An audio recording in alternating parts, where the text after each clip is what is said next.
இது எனக்கு ரொம்ப பிடிச்ச ஃபேவரட்டான பரோட்டா கடை. வாரத்தில 1 நாள் தான் சாப்பிட போவேன். சண்டே தான் போவேன். மத்த நாள் ஒர்க் இருக்கிறதுனால போக மாட்டேன். அதனால சண்டே மார்னிங் போய் சாப்பிட போவேன்.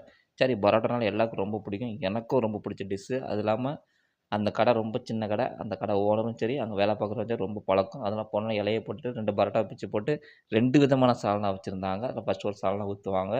சரி ஓகே. அவர் பரோட்டா பத்த வச்சுட்டு மறுபடியும் 2 பரோட்டா கொண்டு வைக்கிறாரு. சரி நானும் ஓகே வைக்க சொல்லிட்டேன். சரி வச்சுட்டு பரோட்டா சாப்பிட்டு இருந்தேன்.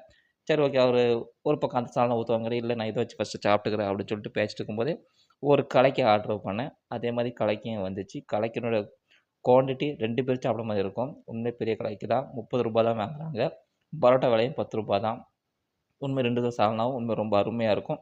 சரி ஓகே. கடைய பார்த்தா ரொம்ப சின்ன கடை தான். ஒரு 10 பேர் உட்கார்ந்து சாப்பிடுற மாரி தான் இருக்கும். ஓகே. இனிமே நம்ம வந்த வேலைய பார்ப்போம்னு சொல்லிட்டு பரோட்டாவ பிச்சு சாப்பிட்டு உண்மையிலே பரோட்டா எனக்கு ரொம்ப இந்த கடையில பரோட்டா ரொம்ப பிடிக்கும். அந்த அளவுக்கு சாப்பிட்டாலும் ஓகே. எனிவே சாப்பிட்டு பார்த்தா பரோட்டா டேஸ்ட் ரொம்ப அருமையா இருக்கு.